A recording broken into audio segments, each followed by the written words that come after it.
Alright, I decided today I'd make a video on how to tune a short reed goose call. So I'm sitting out here in my backyard. I got a little table set up where I'll take the call apart and show you how to do it. I by no means am a great goose caller, or a good one at that. I can make most of the sounds, but that's about it. I think the one thing I am good at that's helped me is reading the birds though, and knowing when to call and try to do what type of calls. I think that's like half the battle of being a good caller, is knowing how to read the birds. It's not just making a noise. So I think that's what's helped me out, but I'm not a very good caller really.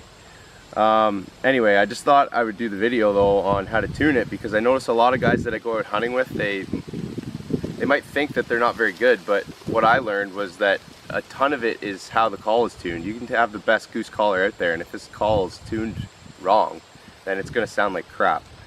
So you got to have it tuned right. But for a lot of guys trying to learn how to call and they don't know how to tune it, well, it's a little discouraging, right? Because the call is tuned wrong and you can't make it sound good no matter how hard you try and how much effort you put into it and how much you practice. So that's why I thought I'd do a video on it. So we'll get to it.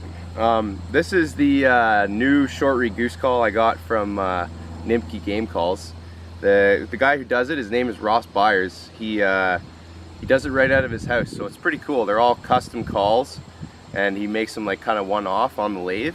It's pretty neat because I mean, I am sponsored by him, but to be honest, this is the favorite goose call I've ever blown. I have this one from him as well. It's a little bit longer and a little less bored out, but he just made me up this one last week, and he's got it a little shorter, a little more opened up. Takes a little more air to blow it, but oh man, it just sounds awesome, and it works really fast. And yeah, and I also love the color. That's kind of why I told him that I wanted one. So he made me one up.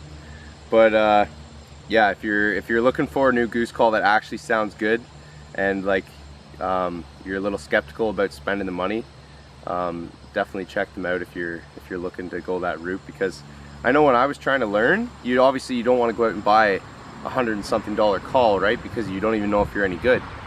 But you buy all those crappy $30 calls, and like it seriously does make a huge difference when you get a good one. It just sounds a lot more like a goose instead of a party horn, and I think it goes into the workmanship and the materials it's made out of. So anyway, get on with the tuning segment of the video. Okay, so I've got the calls laying out here on the table. And the call I'm going to use for the demonstration is this one, and the reason being is because I just tuned this one and I have it set up perfect, and I just do not want to mess with it, because this is probably going to be the one I'm going to be using more often. So this is also an acrylic goose call, but it doesn't matter for tuning whether it's wood or acrylic, although they do sound a little different. So you take your call apart, and when you take it apart, don't pull it apart, give it a little twist, otherwise the O-rings, you know, it can mess things up a little bit. So take that apart. So the parts that you have here are, this is the way it fits in. So you have the reed, you have the tone board, and you have the wedge, and then this is the barrel of the call. So the way to get that out of there is what I like to do anyway is just push it straight down and then push it out. So you have all the parts laying on the table. But what I wouldn't do is twist it, because that can damage the tone board. Just push it straight out. Okay, so there's your three parts. This is what the tone board looks like. And as you can see, I don't know, maybe you won't be able to see. See, there's tiny little grooves right there.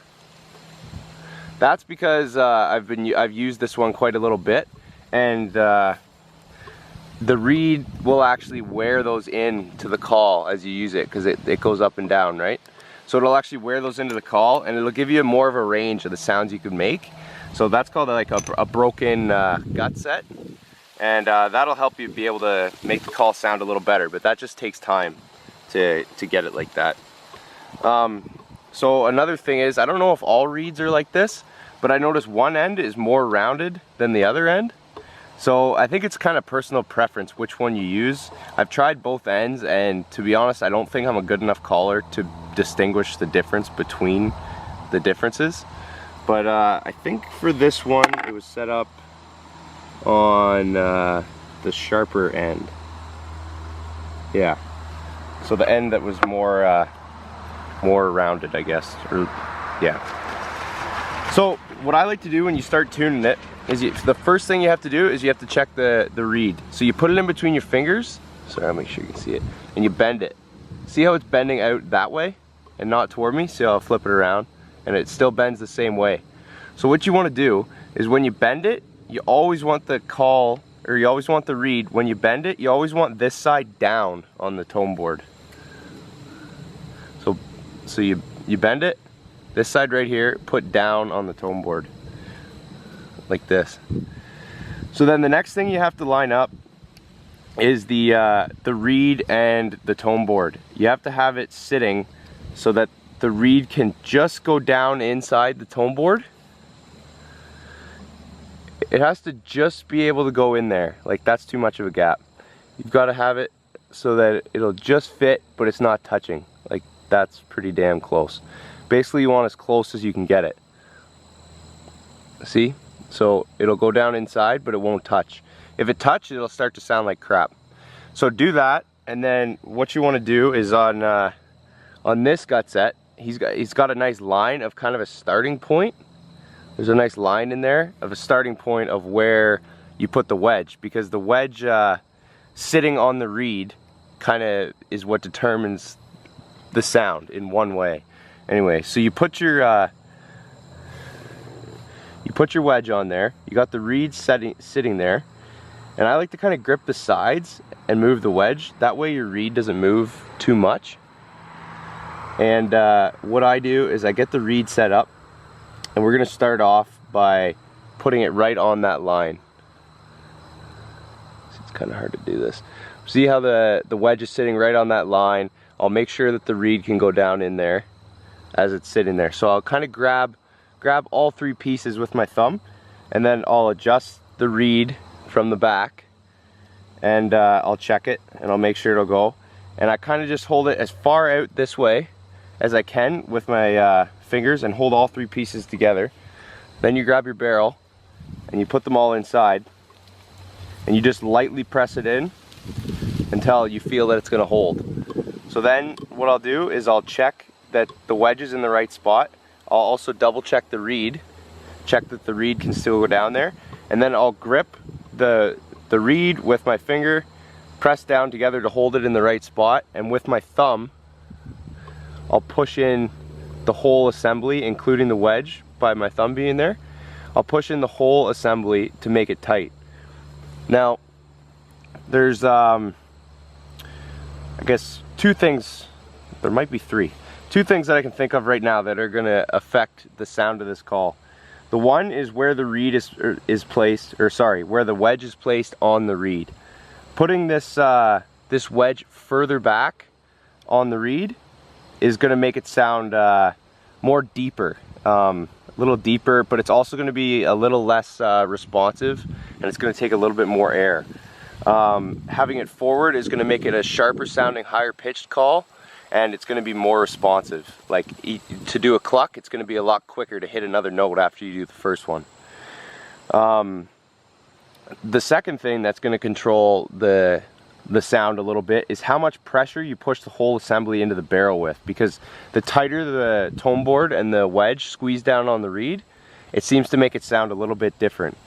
And if you have it too tight, I've kind of been figuring out that that's not good. You just want it in there snug, and just enough to hold it, and then you can check it. But you can check for yourself and move it around the way you like it, but that seems to be the way I like it. Just put it in there, get it snug, but don't push it in like very, very hard. And so that's at that line there, and it doesn't take much to make a difference in the sound.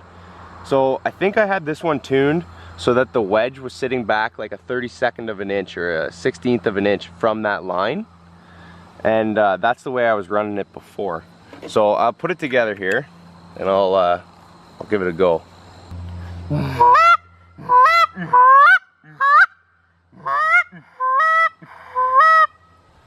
See, that's not very good. The call's breaking over so fast I can't even get the note out of it. So that's telling me that the wedge is too far forward on the reed of the call. So I'm going to make another adjustment here. So what I like to do when I'm making adjustments is I grab the reed and the tone board and I kind of just wiggle it back and forth to get it all loose, and then I use my thumb and I pinch it in a little further, and that leaves everything almost set up perfect. And then you just put a little more pressure and it's back in place, and you can try it again.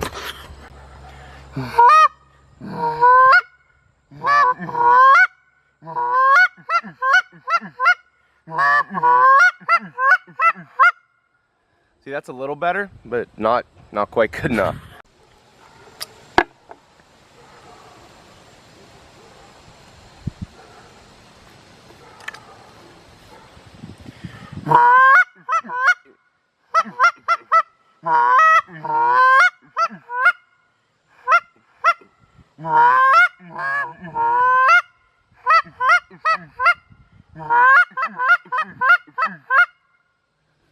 See, so that's getting there, but it's still not quite perfect.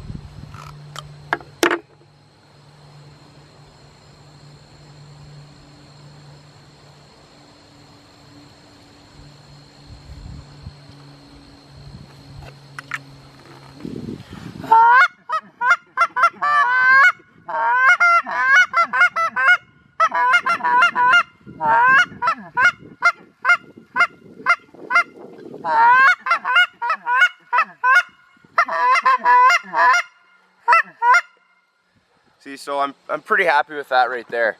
You can just hear the call sounds a lot more goosey, and doesn't sound so much like a party horn. So you know, just keep playing around with it. You can take it apart and adjust it as much as you want. Play with all those different things, and you'll eventually get the hang of it. But one other thing I notice is when you do tune it, it seems to make a difference in the amount of air you need to put through it for a note. So when you first start out, kind of what I like to do is make your hand, you kind of want your hand like this. So you put your two fingers down and leave a hole right underneath your middle finger, and then you cup it with this hand and kind of adjust. And you're not really supposed to, but I kind of move this hand a little bit too to make the notes. I don't think you're supposed to do that, but it works for me, so I just do it. But anyway, I would do this and see where the call breaks before you start blowing on it, just so you're a little more confident and you kind of know what to expect when you blow it. So when you blow it, just don't try and do an actual note, just blow it and slowly add air pressure until the call breaks over.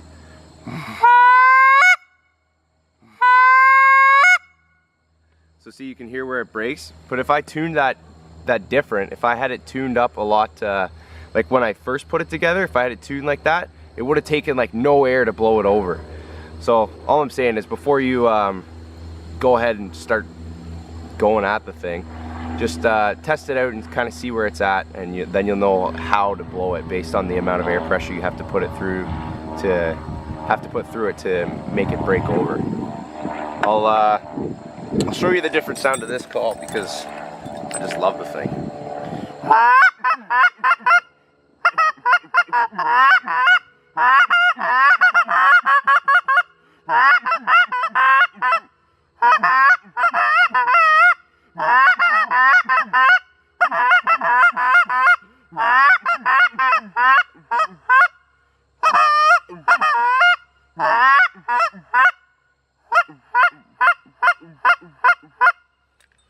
That sounds like a dead goose to me right there.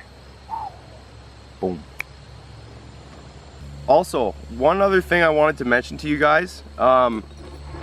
So when you're blowing the call, it always sounds, I find anyway, it always sounds a little bit different to your ears than it would someone else, or for instance the geese out there. So when you're sitting here and you're blowing the call, it sounds a little bit different to your own ears, I find anyway. I find it always sounds a little bit more like a goose to yourself than it does to other people standing away from you, or to the geese, which is the most important obviously when you're hunting, right?